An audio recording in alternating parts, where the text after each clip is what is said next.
कोई बात नहीं, दोस्त बनाना कोई बुरी बात नहीं, इस बात को हम मानते हैं। स्त्री शरीरधारी पुरुष शरीर को मित्र बना सकता है, कोई दोष नहीं। ये भारत है, भारत वो धर्म भूमि जिसे हर विश्व का एक एक देश प्रणाम करता है। इस देश की एक महात्मा गया तो आश्चर्यचकित उपदेश सबको आसक्त कर लिया, श्री स्वामी विवेकानंद जी। यदि आप किसी भी तरह से हस्तमैथुन आदि के द्वारा, गंदे दृश्य देख करके, गंदी क्रियाओं के द्वारा आप अपना नाश करते रहेंगे तो ना आप इस लोक में सुखी रहेंगे ना परलोक में। ये जो जितने भी दंड विधान है सब उसके ऊपर लागू हो जाएंगे। ऐसा नहीं कि कलयुग है तो आप किसी को छेड़ोगे तो पुलिस आपको छोड़ेगी क्या? देखो, अपने लोग उपासक हैं, हम जहां जहां आसक्त हो रहे हैं उसमें हमारे मन का केवल भ्रम है। शरीर के द्वारों में कहीं सुख है, घृणित द्वारों में कहीं सुख है। अगर सुख होता तो इनके भोगने के बाद हृदय कह देता कि अब कछुनाथ न चाहिए मोरे, शांत हो जाता। फिर ऐसा क्यों होता है कि उसको एक जगह तृप्ति नहीं होती? क्योंकि वहां सुख है नहीं। फिर सोचता है शायद उसमें हो, उसमें हो, उसमें हो। पूरे के पूरे युग के युग व्यतीत हो गए, कल्प के कल्प व्यतीत हो गए भोगते हुए, क्या सुख मिला? क्या स्त्री शरीर सोचता है पुरुष शरीर में सुख है, पुरुष शरीर सोचता है स्त्री शरीर में सुख है, या आदि आदि। अगर सुख होता तो पूरे ब्रह्मांड में पशु पक्षी कीड़ा मकुड़ा सब मैथुन धर्म से युक्त है, ये सब सुखी हो जाते हैं ना। जो जितना भोगा सकते उतना ही दुखी। देख लो, अशांत, क्लिष्ट, परेशान और पापाचरण युक्त। ये क्या है? मन को समझाइए। वैरागी भगवत मार्ग का पथिक मन के द्वारा ऑपरेशन करता है हर वस्तु का। ये सब इसको ऐसा ना समझे कि बड़ी गुप्त बातें हैं। गुप्त बातें हैं प्रिया प्रीतम के दिव्य चिदानंद में रहस्य की। ये गुप्त बातें नहीं, इनको समझो खोल करके। यदि आप किसी भी तरह से हस्तमैथुन आदि के द्वारा, गंदे दृश्य देख करके, गंदी क्रियाओं के द्वारा आप अपना नाश करते रहेंगे तो ना आप इस लोक में सुखी रहेंगे ना परलोक में। मान लीजिएगा, ये बातें ना तो कही जाती हैं, ना सुनी जाती हैं, ना समझी जाती हैं। इसीलिए हमारा बहुत ही आगे की पीढ़ी जो सनातन धर्मावलंबी, जो भागवत, हर देश से महान भारत देश को क्यों कहा गया? ऐसा भी है कि अन्य देश स्वीकार किया जाता है कि हमसे धनी है, स्वीकार किया जाता है कि वैज्ञानिक तत्वों में भी हमसे आगे हैं, पर भारत को महान धर्मशाली देश कहा गया है। कोई भी किसी भी देश का धर्मगुरु हो हमारे देश में आएगा और हमारी ऋषियों के सूत्रों से ही अपने धर्म को पुष्ट करेगा। साफ का मूल जड़ भारत धर्म का है। कहीं भी हो, कहीं भी देख लो, चाहे जिस देश का नाम लो, कहीं ना कहीं किसी भारत के ब्रह्म ऋषि की छाप लेकर के डोल रहा है। भारत भोग प्रधान देश नहीं है, भारत धर्म प्रधान देश है। यहां धर्म गुरुओं के द्वारा धर्म स्थापना करके चलाया जाता है। यहां आज जो हम समझ रहे हैं कि बाहरी परिपाटी हमारे भारत में आ जाए तो भारत आधुनिक और सर्वश्रेष्ठ देश माना जाएगा, कभी नहीं। भारत अपनी परिपाटी से चलता है, तब सब देशों के ऊपर राज्य करता है। किसी भी देश में न पतिव्रता मिलेगी न यति मिलेगा, ब्रह्मचर्य का कहीं नामो निशान नहीं मिलेगा। ये भारत देश में ही मिलेगा। यहां ब्रह्मचारी मिलेंगे, यहां सती मिलेंगे, यहां प्राणपण से धर्म का पालन करने वाले मिलेंगे। अब हमारे जो नई पीढ़ी है वो आधुनिकता को स्वीकार कर रहेगी। गर्लफ्रेंड, बॉयफ्रेंड, कौन सा रिलेशन है? Live in relation. ये हमारे कहीं किसी भी धर्म ग्रंथ में लिखा हो तो आप बता दीजिए।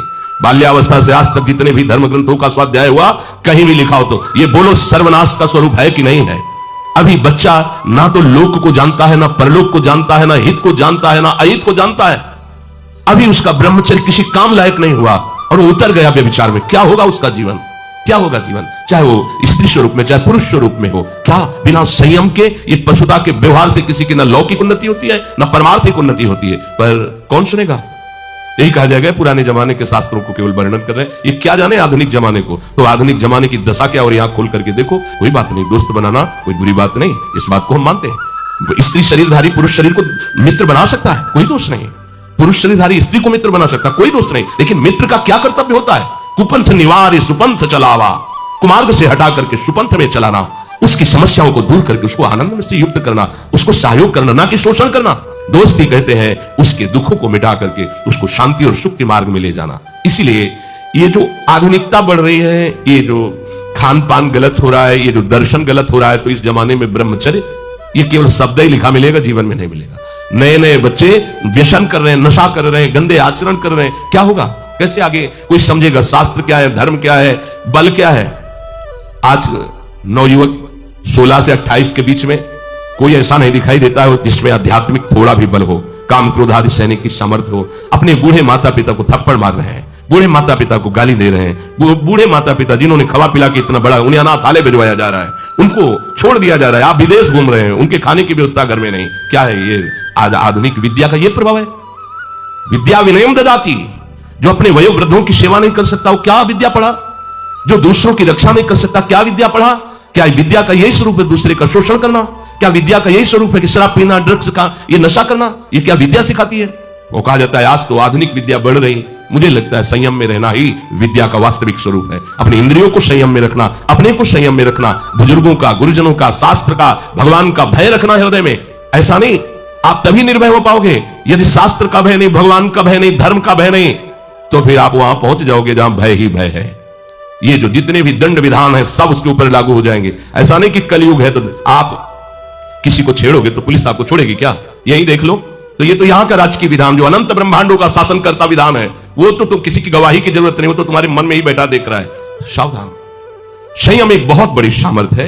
जो बच्चे इस सत्संग को सुने वो खुद अपने हृदय में देख ले कि हमारा जो उनसे प्रार्थना करना है कि दोस्त बनाओ। हम निषेध नहीं करते, हम भी पढ़े, स्कूलों में पढ़े, बच्चे बच्चियां सब एक साथ स्कूल में बैठते हैं। क्या हम हमारे 4 बहनें हो, हम उनके बीच में रहते हो तो हमें काम सताएगा क्या? क्या तुम ऐसे दोस्त नहीं बन सकते क्या? क्या जरूरी है कि काम की भावना से ही किसी से दोस्ती करना? जब ब्याह हो जाए, सदगृहस्थ बन जाओ, तब भगवान को प्रणाम करके गृहस्थ धर्म रूपी पूजा करो, कोई परेशानी नहीं। पर जब तक आपका ब्याह नहीं होता है तब तक आप संयम से रहो। जो तुम्हें संयम भ्रष्ट करे वो तुम्हारा दोस्त नहीं दुश्मन है। इस बात का परिणाम खुद आप आगे देख लेंगे, चाहे वो बच्चा हो, चाहे बच्ची हो, चाहे स्त्री हो, चाहे पुरुष हो। दोस्त वही है जो हमारे संयम को पुष्ट करे। संयम भ्रष्ट कर दे उसे दुश्मन कहते हैं। जो हमारे भागवतिक मार्ग को नष्ट कर दे, जो हमारी पवित्रता को नष्ट कर दे, जो हमारे संयम को नष्ट कर दे, वो दोस्त कैसे हो सकता है? वो हमारा फ्रेंड कैसे हो सकता है? बहुत सावधानी की जरूरत है। ये बाहरी देशों की बातें हमारे देश में नहीं चल पाएंगी। आज हमारा मन इससे, कल हमारा उससे मन। हमारे देश में इसका निषेध किया जाता है। हमारे धर्म ग्रंथ, हमारे धर्म गुरुओं ने इसका निषेध किया है। ये भारत है, भारत वो धर्म भूमि जिसे हर विश्व का एक एक देश प्रणाम करता है।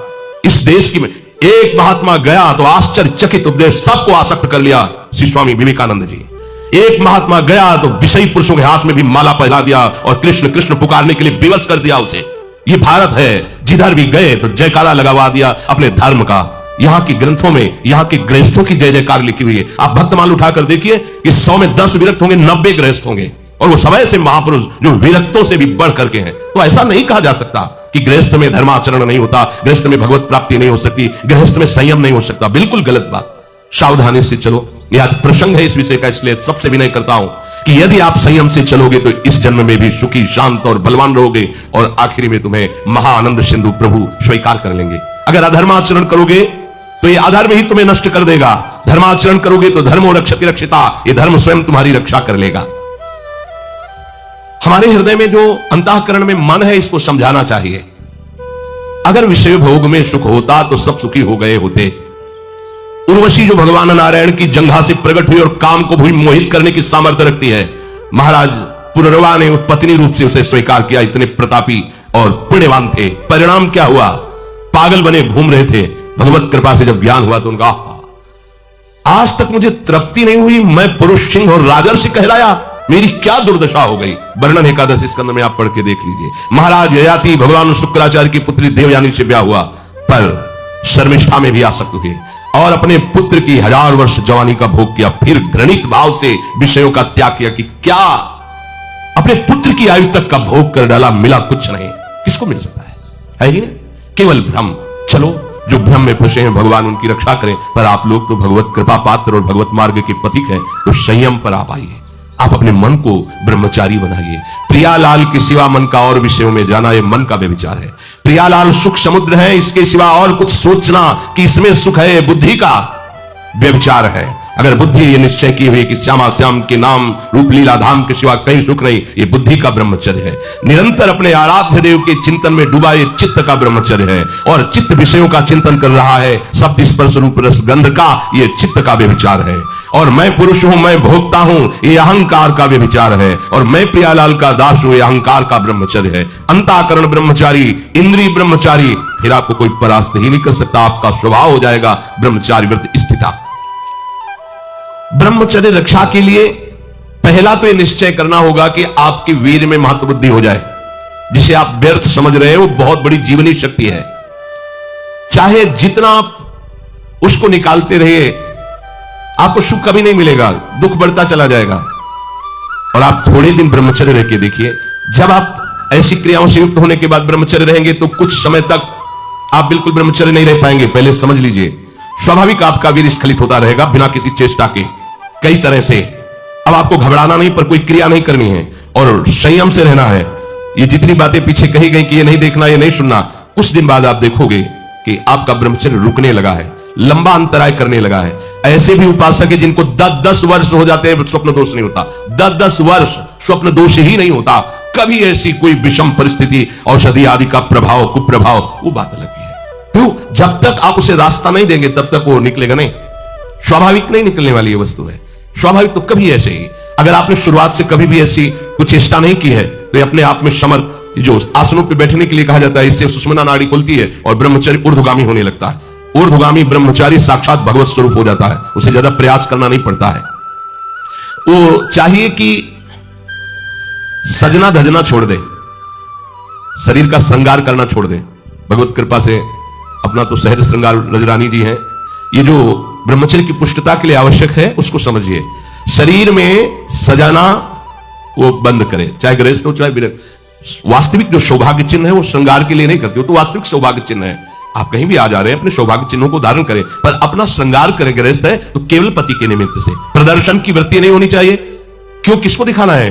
हमें कोई देखकर आकर्षित हो ही ना, केवल मेरा पति आकर्षित हो हमारा। क्योंकि उपासना का मार्ग गृहस्थ धर्म में ऐसे चलता है, चाहे वो स्त्री हो या पुरुष हो। किसी को लुभायमान करने की कोई भी चेष्टा ना करे, नहीं वो लुभायमान होगा कि नहीं, तुम भ्रष्ट हो जाओगे, तुम नष्ट हो जाओगे। ये जो कपड़ा है ये हमारे ब्रह्मचर्य के लिए बहुत सहायक है। ऐसे कपड़े नहीं पहनने चाहिए जिनके दर्शन से कामुकता पैदा। यहां फटे कपड़े, बोले आज की नई फैशन चली है, चाहे जितना बढ़िया वो पैजामा हो, उसे पैंट जीन्स जो भी कहते, उसको काट के पहनना पड़ता, फाड़ के 2-4 जगह। वाह क्या बढ़िया बात है। जरा सा फट जाता था तो सिला जाता था, आज फाड़ के पहना जाता है। इसको बड़े आदमी कहते हैं। जितना जो फटा पहने हो, हाँ देखो कैसी बुद्धि विपरीत होती चली जा रही। उसे वीआईपी कहते हैं जो जितना कम कपड़ा जो करे करे, भगवान उनकी रक्षा करे। आपको उपासक हो, आपको ऐसे कोई भी अंग प्रत्यंग में वस्त्र धारण नहीं करने जिनके दूसरों को देखने से मन मलिन हो और अपने अंदर शरीर राग बढ़े, ऐसा नहीं करना। ब्रह्मचर्य रक्षा के लिए सरल जीवन होना अत्यंत आवश्यक है। विलासिता से बचा जाए। ऐसे सुगंधित तेल लगाना, फुसफुस डाल के चलना, श्री जी का प्रसादी इत्र मिले तो ठीक है, नहीं होता नहीं खुशबू। अरे दुर्गंध इससे नहीं ढकेगी, तुम्हारी फुसफुस से। तुम्हारी वासना ही दुर्गंध है। वासना को हटाओ और उपासना को बैठा लो, तुम्हारी सुगंध से संपूर्ण देश पवित्र हो जाए। सतरति सतरति सा लोकांतर। तुम स्त्री पुरुष नहीं हो, भगवान के निज अंश हो, समझो। सच्चिदानंद प्रभु के अंश होकर देह राग में कैसे तुम भ्रष्ट होते जा रहे हो। जिसे ब्रह्मचर्य रहना उसे नित्य सत्संग सुनना चाहिए। सत्संग ही एक ऐसा है जो तुम्हें उठा सकता है। संसार में आज तक किसी की भी उन्नति हुई है तो उसे सत्संगी कहते हैं। कहीं भी देख लो, गोस्वामी जी ने इसीलिए लिख दिया है, मत कीरति गति भूति भलाई, जब जे जतन जहां जे पाई, सो जानो सत्संग प्रभाव, लोको वेद न आनु पाओ। और ब्रह्मचर्य रहने के लिए कम से कम 2 बार सर्वांग स्नान अत्यंत आवश्यक है। अगर आप शौच कई बार जाते हैं, कोई ऐसी परिस्थिति आ जाती है तो कमर से स्नान कीजिए, पर 2 बार तो स्नान होना ही चाहिए आपके शरीर का। उससे ब्रह्मचर्य को सहायता मिलती है, शरीर की गर्मी नष्ट होती है और हमारे भाव में भी पवित्रता आती है। 2 बार स्नान करने से शरीर की गर्मी नष्ट होती है। ये महकुआ साबुन और वो जो लगा के जरूरत नहीं है। अगर आपको शरीर को स्वस्थ रखना है तो आप रगड़ करके ऐसे ही नहाइए। ये जो रज हम लगाते हैं ना, ये अपने आप में बहुत सामर्थ्यशाली है। जब आप नहाओगे तो जो रज लगी ना, वो और छिद्रों को साफ कर देगी। स्नान कर फिर आपको साबुन लगाने की जरूरत। यदि आप त्वगेंद्री को कोमल सुगंधित साबुनों से तो आपके अंदर कामुकता बढ़ेगी। ध्यान रखना, आपकी त्वगेंद्री जितनी कोमल होगी उतने में विकार बढ़ेंगे, और आपकी त्वगेंद्री जितनी ऐसे रुक्ष होती जाएगी उतने ही आप निर्विकार होते चले जाएंगे। इसका बहुत बड़ा असर होता है। कोमल कोमल वस्त्र, कोमल ऐसे त्वगेंद्री बना लेना, ये परमार्थ के लिए ठीक बात नहीं है। इसीलिए सीधे रज लगाओ, सीधे मोटे जो भी कपड़े जैसे मिले उनसे शरीर को ढको। और भगवत मार्ग में चलना है, ये उद्देश्य नहीं होगा तो ब्रह्मचर्य रह ही नहीं सकते हैं। अगर कहीं ऐसा सौभाग्य मिले कि किसी नदी या तालाब में कमर तक खड़े होकर के थोड़ी देर जप करने का, तो उससे ब्रह्मचर्य और पुष्ट होता है, नाभि तक कम से कम। लेकिन अगर ऐसा ना हो तो आप स्नान में सबसे पहले नाभि में ही जल डाला जाता है ब्रह्मचारी के लिए। यह विधान कि ठंडा जल से नाभि आदि से डाल करके। आपके कपड़े भले महंगे ना हो पर स्वच्छ होने चाहिए, पवित्र होने चाहिए। ध्यान दीजिए, कपड़े आपके साफ होने चाहिए, पवित्र होने, भले पटे हो, भले वो कम पैसे वाले हो, लेकिन पवित्र होने चाहिए, स्वच्छ होने चाहिए। उससे आपके ब्रह्मचर्य में सहायता मिलेगी। भोजन के तुरंत बाद कभी स्नान ना करें। जैसे भोजन किया, शौच लग गई तो बस पेट में पानी नहीं, कमर के नीचे से, कमर से पवित्र हो। लेकिन भोजन, अगर भोजन पाया और तुरंत पानी डालोगे तो गर्मी सर्दी से आपके ब्रह्मचर्य पर हानि पहुंचा सकता है। यदि आपका पित्त बढ़ रहा है और शाम के भोजन की इच्छा नहीं, थोड़ी थोड़ी तो है, थोड़ी थोड़ी नहीं है, नहीं पाना चाहिए। अगर आप पाओगे तो पित्त वर्धन अधिक होगा, हीट अंदर बढ़ेगी और वो आपको ब्रह्मचर्य में हानि पहुंचा देगी। अधिक गर्म जल से स्नान करना ब्रह्मचारी के लिए हानिकारक है। गीजर का बहुत ठंडी है, आपको ऐसा लगता है तो एक नॉर्मल जल कर लीजिए कि ठंडा भी है और ठंडा नहीं भी है। धुआं उठ रहा है गर्मा गर्म, ये नहीं, ना गर्मा गर्म भोजन ना गर्मा गर्म जल से स्नान। अगर आप ऐसा गर्म जल से ही स्नान करेंगे तो आप बहुत कमजोर हो जाएंगे। ये बात समझिए, ये सब सुखद सामग्री नहीं है जो आप समझ रहे हो। प्रकृति का सीधे वार सहने की सामर्थ्य जब शरीर में तुम्हारे आएगी तो स्वाभाविक ब्रह्मचर्य पुष्ट होने लगेगा और उत्साह बढ़ने लगेगा ब्रह्मचर्य का। हम ये नहीं कहते कि आज से गीजर बंद, कल से नाक बहाओ, ऐसा नहीं कहते। उचित कर लो, इतना नहीं कि गरम गरम, ऐसा नहीं, उचित। स्नान के बाद शरीर को किसी वस्त्र से सर्वांग रगड़ करके पोछिए, साबुन लगाने की जरूरत नहीं, आपका शरीर साफ रहेगा।